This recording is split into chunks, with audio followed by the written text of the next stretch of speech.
surplus. Very low cost, but they will contribute interested. I'd like to borrow some money if I may. What are you going to do with the I'd like to let go of my oil. That'd be enough. Are you going to... That's 20. Yes.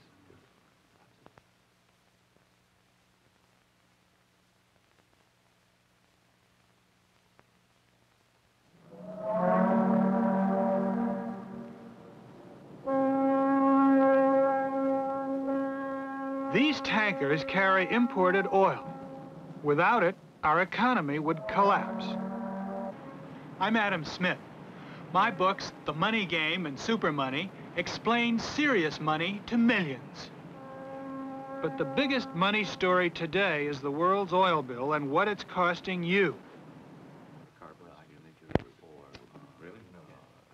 We've set up a tableau here, an international oil game, using actors to make some complicated economic information more understandable. We're doing this to show how quadrupling the price of oil made the countries of the world more dependent on each other, and how each player's adjustment affects all the others. While the actors simulate the motives and strategies of each country, the real outcome of the oil game affects all of our lives. The object of the game is for each player to buy and sell enough goods so that his economy continues to grow at a healthy rate. Growth means more jobs for his people, more money, and a higher standard of living. In order for their countries to grow, the players need oil. How many? I will need 6 more, please. The catch is that none of the players, except one, has enough oil to meet his country's needs, so they're all dependent on that player. He sets the price, and he also controls the supply. For the other players, the problem is how to pay for the oil. In the game, as in the real world, the players have basically 2 options. I need a loan of $50 million. They can go to the bank and borrow money. 2 from the less developed country. Or they can earn money by selling their exports to the other players. I thank the gentleman from West Germany. The black plus chips represent money earned from the sale of exports. I would like 6, please. The red minus chips represent debt they have incurred buying imports. Ideally, each player should earn enough money from his exports to pay for his imports. If he doesn't, and he continues to go deeper into debt, his economy suffers and people are thrown out of work. It's a chain reaction. Think what would happen if you went into debt and were short of cash. Eventually, you'd cut back your spending. You'd repair your old car instead of buying a new one. You might switch to spaghetti instead of meat. And your car dealer and your butcher would obviously do less business. Those are the rules. Now let's meet some of the players. Let me see. I'll need 20 more this time. The American is the wealthiest player at the table.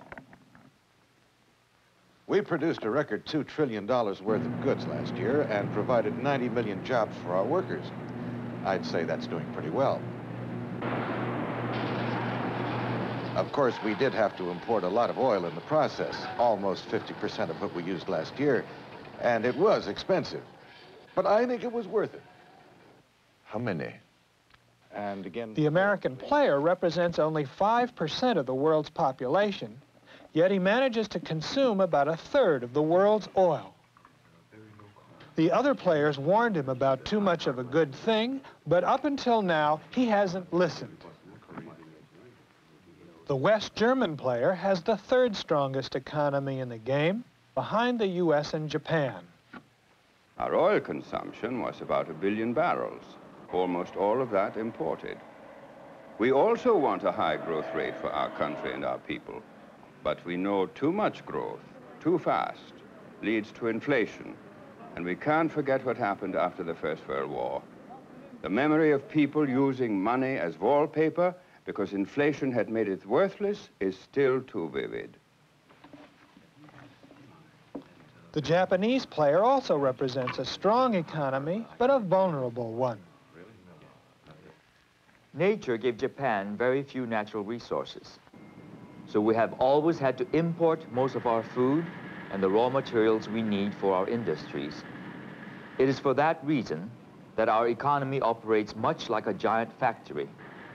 Raw materials come in one end, they are processed, and then manufactured products are shipped out the other. We have to export to pay for our imports. The less developed country. Our economy depends upon the strength of our workers who earn little money but work hard to produce the special crops we sell to the rest of the world. We are trying hard to develop our industry, but at the moment we cannot sell enough exports to pay for the oil, the food, and the other imports we need, so we have to borrow from the banks.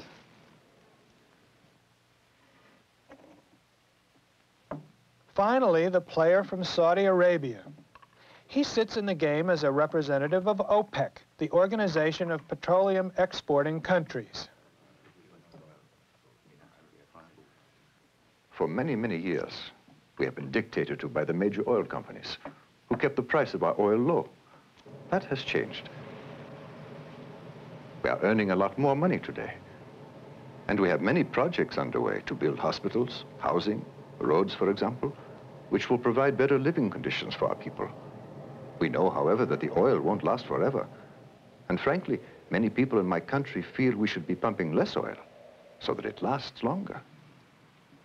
The Saudis weren't always so rich. In 1957, the price of crude oil was only $2.08 a barrel. In 1960, it dropped to $1.80. That drop provoked a response. Iraq, Iran, Kuwait, Saudi Arabia, and Venezuela got together to form OPEC. The idea was to have some bargaining strength with all the oil companies. Call it a union, but a union of producers. Oil was overabundant in the 1960s, and OPEC was dormant. But in 1968, they declared their intention to control the oil business. That was only rhetoric until 1969, when Muammar al-Gaddafi seized power in Libya. The following year, he started nationalizing the oil companies, and he raised the price of Libyan oil. The word went out, you can't push OPEC around. The big shock came with the Fourth Arab-Israeli War in October 1973. 10 days after the war started, OPEC raised the price 70% to $5.12 a barrel, and then 3 days later, embargo. OPEC shipments to the United States officially stopped. OPEC power had arrived full force, and to drive the point home, OPEC raised the price from $5.12 a barrel to $11.65 a barrel. With that oil price increase, the OPEC nations touched off an economic shock felt round the world. You must be reasonable. How do you expect us to pay those prices? To realize what such an increase could do to the world economy? Gentlemen, you may now pay me 4 times as much for the oil. Worldwide inflation, already spiraling up, went through the roof. Unemployment rates soared to the highest level since the Great Depression. While the oil importing nations suffered, the OPEC nations found themselves on the receiving end of the largest redistribution of wealth in the history of the world. From the pockets of industry and individual consumers worldwide, the money flowed and OPEC coffers overflowed. In 1976, the Saudis alone were earning just over $100 million a day. With that tremendous outpouring of wealth, the nature of the game changed dramatically. This is the way the table looked in 1973. The United States and Saudi Arabia had more plus than minus chips. In other words, they had a surplus. They exported more than they imported. Japan and the less developed country, on the other hand, had more minus chips. They both had deficits. Now look at the table in 1974, after the price increase. Japan's deficit is 35 times larger. The United States surplus has been cut to 1/3 of what it was. And the Saudi surplus is more than 10 times what it was, some $23 billion. By 1977, all the players had begun adjusting to the high price of oil and had therefore improved their accounts, except one. Their adjustment wasn't easy. A lot of people lost jobs, but they knew it had to be done. Keep this in mind. The world had inflation before 1973, and it had unemployment. OPEC didn't invent those problems, but it intensified them.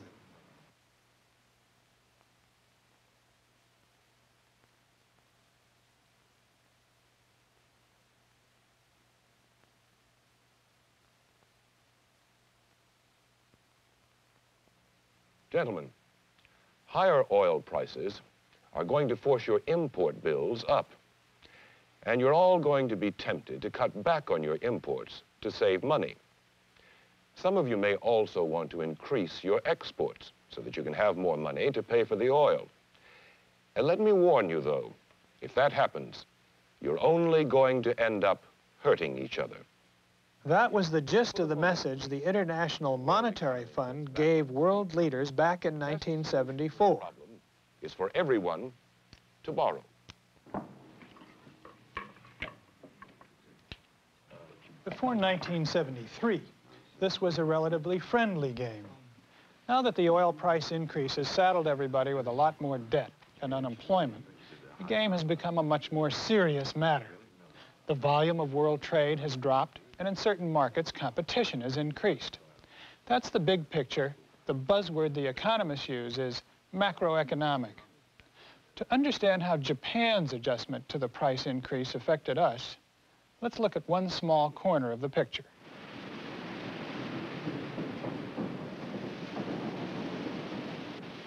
The steel industry, like the rest of Japanese industry, responded to slow economic recovery at home by pushing exports. The way they did it, and the way everyone else in the game did it, was by cutting prices. Critics say that the Japanese wanted to keep their workers employed, so they sold steel at a loss. They have found that it's easier and cheaper for them to produce excess quantities of steel and dump them on the world markets at less than the cost of production. They feel that their country, their economy, is better off doing that than it would be in cutting back on production and paying the unemployed worker the cost of his maintenance during a period of unemployment. The steel industry... The Japanese government denies the charges.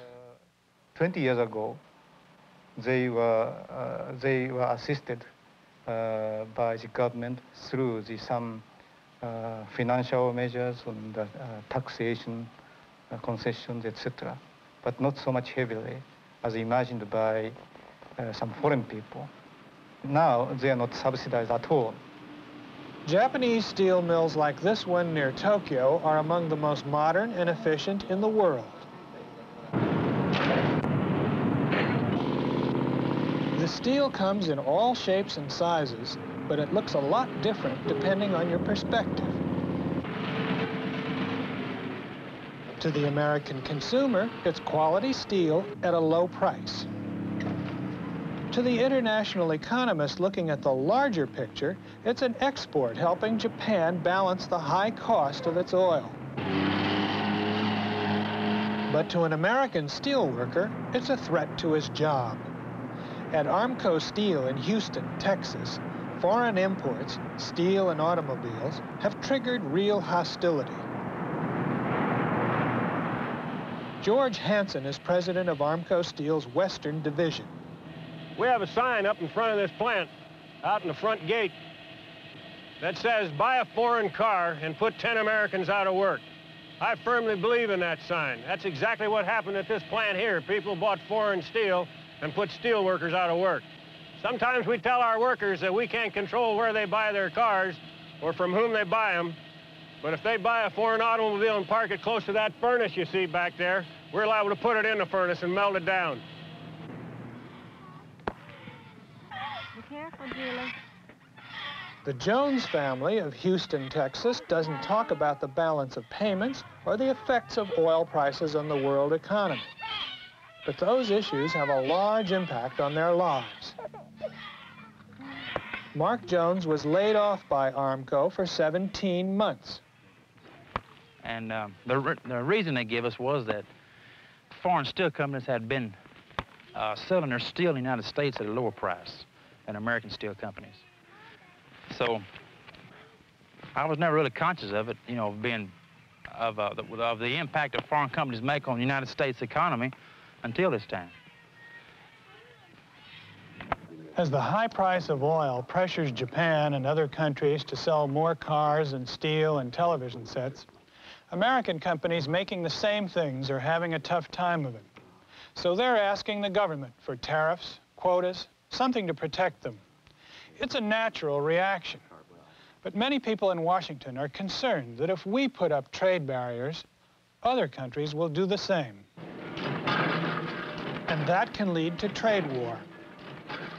To understand how such conflicts get started, let's take a look at the controversy over foreign competition within the fastener industry. Nuts and bolts, that is.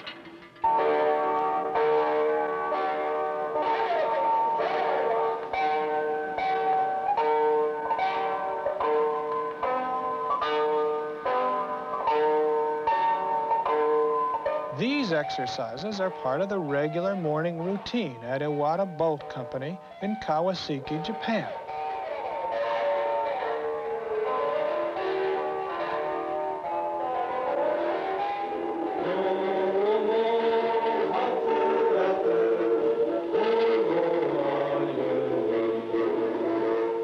The song they sing reaffirms their dedication to the company and to a brighter future for Japan.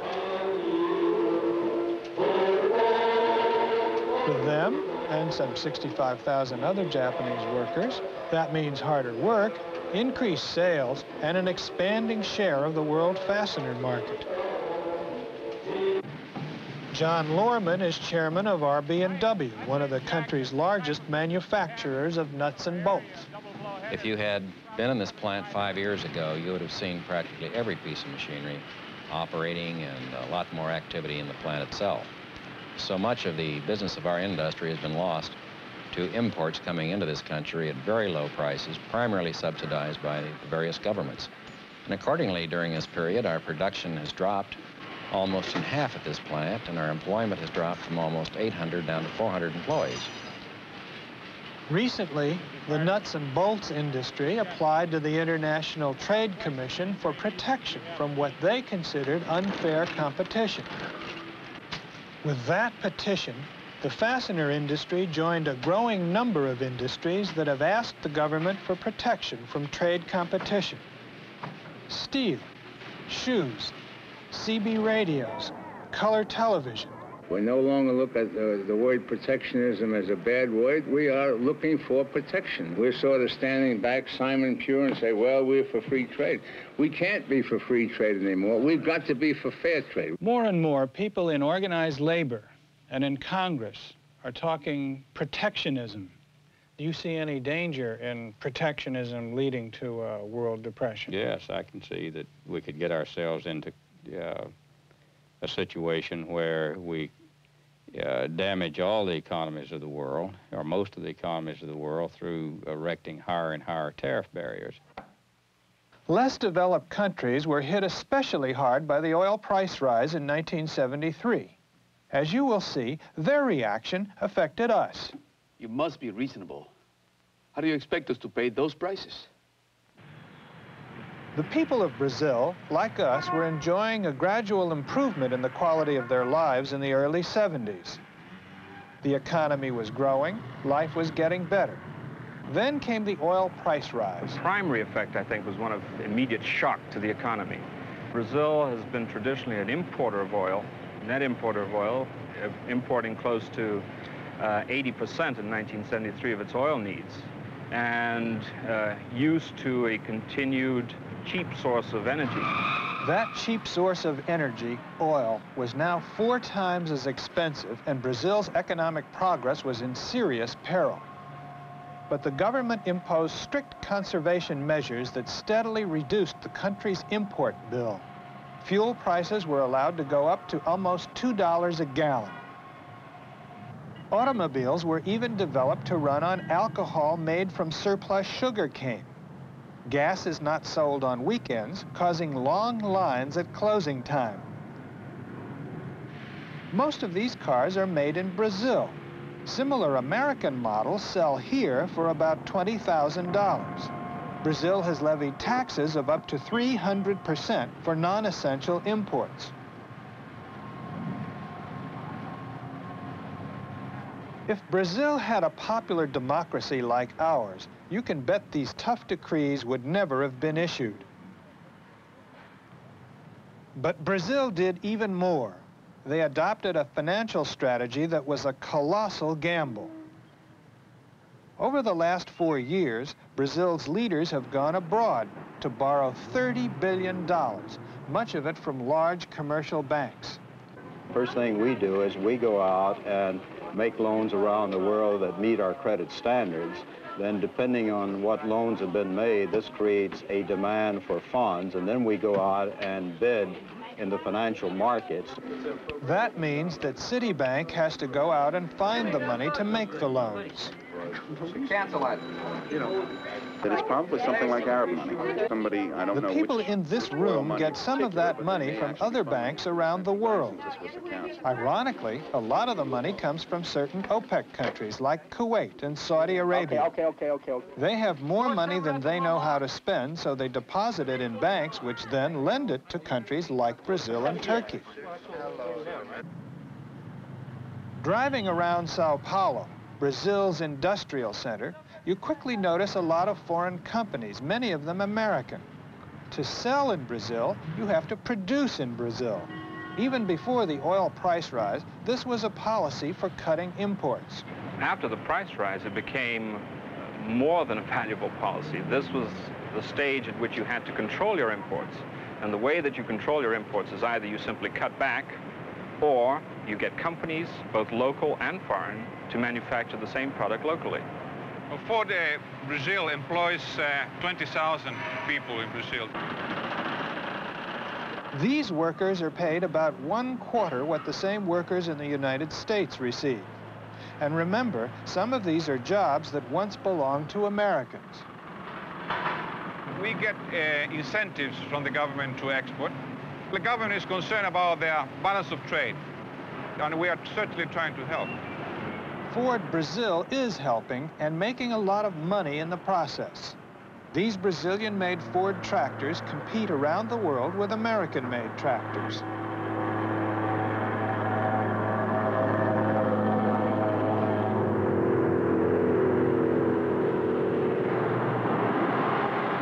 The highway to the port of Santos carries convoys of heavy trucks packed with goods to be shipped all over the world. Shoes, textiles, and other manufactured exports have more than doubled since 1973, and more traditional exports like soybeans, sugar, and of course coffee are growing. Coffee has always been the backbone of Brazil's trade. As with other products in Brazil, the best is skimmed off for export and the remainder left for the Brazilians. Brazil is only one of many developing countries that have stepped up their exports to pay their oil bill. A larger share of the export market for them means a smaller share for us.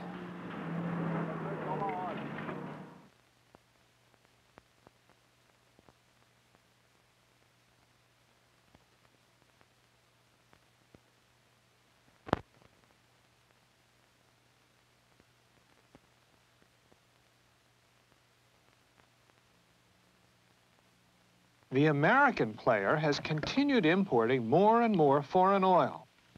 Only now his gluttony is beginning to hurt. That oil has thrown him deeply into debt and made him increasingly dependent on OPEC. The past 5 years haven't been easy on the other players either, but they have faced up to the oil problem, and now everybody is waiting to see if the American will do the same. In 1977, the United States total import bill was a staggering $26.7 billion more than its exports, a new world record. The whole trade deficit problem is really two issues. Too much expensive oil and other imports coming in, but also not enough exports going out. The German and the Japanese economies are large and strong. When they grow strongly in their own country, then they increase their demand for foreign goods. As they increase their demand for foreign goods, not only we can sell them more, but also other countries can sell them more. And some of those other countries are our customers, which means that they have money again to buy from us. The presentation of Mr. Yoshiba fell considerably short. After a little diplomatic arm twisting, American trade negotiators have now convinced the Japanese to buy more American exports. Trade deficits often occur when one country grows faster and therefore imports more than the countries it trades with. But the problem with our deficit is that we are buying so much more that foreigners and foreign money markets are receiving more dollars than they know what to do with, and that causes the value of the dollar to drop. The dollar has dropped dramatically, and we seem to have chronic unemployment and inflation here at home. How does the OPEC price rise fit into this picture? The more money we have to pay, the more pressure and therefore the more minus numbers we have on our trade balance. And as the trade balance is very much in a minus position, so there is a psychological impact amongst exchange traders which causes the price of the dollar to weaken. Are you on check that price one more time? Make sure it hasn't come in. Say many apologies. That impact was obvious at Harris Bank in London. We were there filming when the announcement of a record U.S. trade deficit for February came over the wire. Total markets are very, very thin. Trade figures just came out, $4.5 billion deficit record. Dollars is just offered. Dollars just offered in the markets on this. The dollars have offered everywhere. Change that mark, 25.35. Yeah, do you have a yen price? In one day, the value of the dollar dropped dramatically against the Japanese yen. Oh, yeah, definitely. Yeah. Scenes similar to this one, with international traders buying and selling currencies, take place all over the world.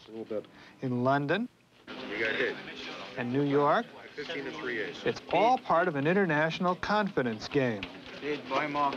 When news breaks that adversely affects the United States, world confidence is shaken and traders rush to sell dollars. Bob, I'm selling them. Okay, I'll do 7. The administration conceded that the reason that the dollar was down was lack of energy policy. Now, when the dollar falls in value, people begin to question the whole stability of the international financial system. And that, I think, is an international problem. It's not just an American problem. Jeffrey Bell is a director of Schroders, an international merchant bank. And the worrying thing, of course, is that the casualty of the system, as the dollar is weak, could well be slower world growth, the growth of world protectionism, which affects everybody. Here at home, the sinking dollar does some good things and some bad. On the positive side, it makes American grain and other exports cheaper abroad, so we should sell more and thus reduce our deficit. But that takes time. On the negative side, the cost of imports goes up. That means you're going to have more inflation.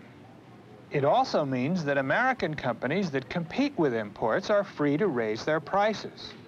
To find out what effect a major price increase, say a doubling of prices, could have on you, we traveled to Data Resources Incorporated in Lexington, Massachusetts.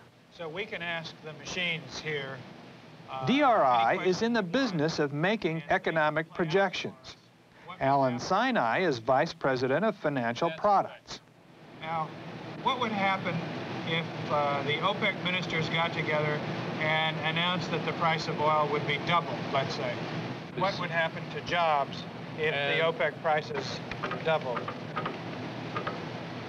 The number of jobs lost would be 1.75 million. This is in millions, so that means 1,700,000 people who are now working would lose their job? That's right, and even worse, under this scenario, they would never get those jobs back. The pie, in short, will no longer be expanding. It will be rigid or contracting. And I think that that could lead to very, very serious consequences from the standpoint of the aspirations of the lower 20% of the population.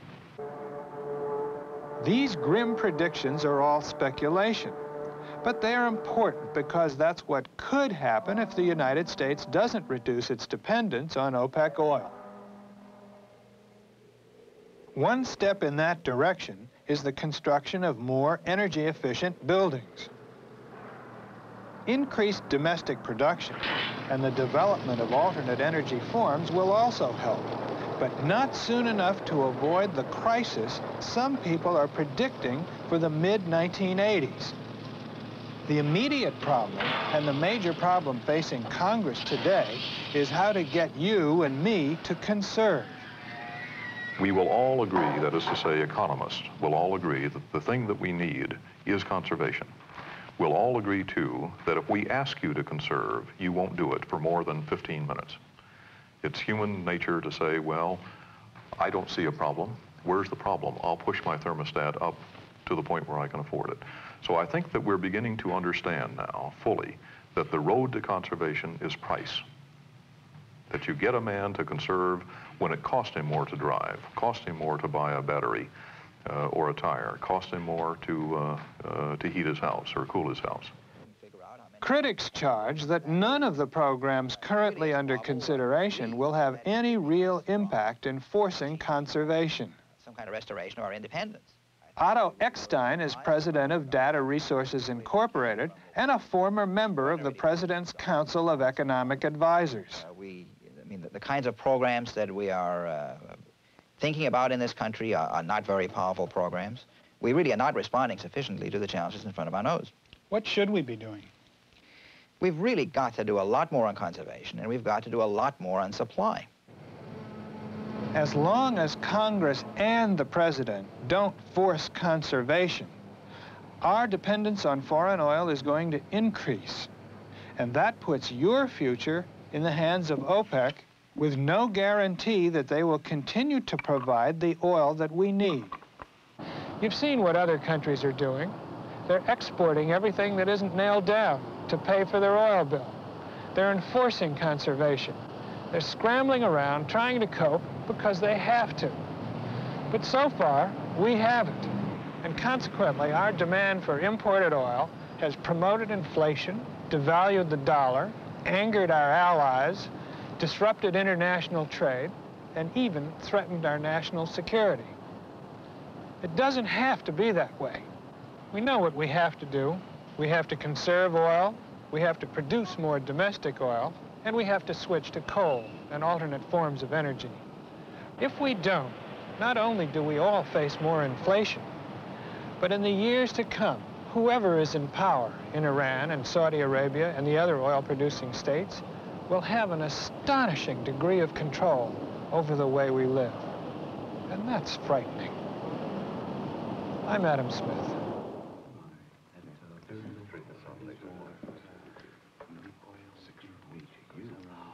Would the United States like to purchase oil?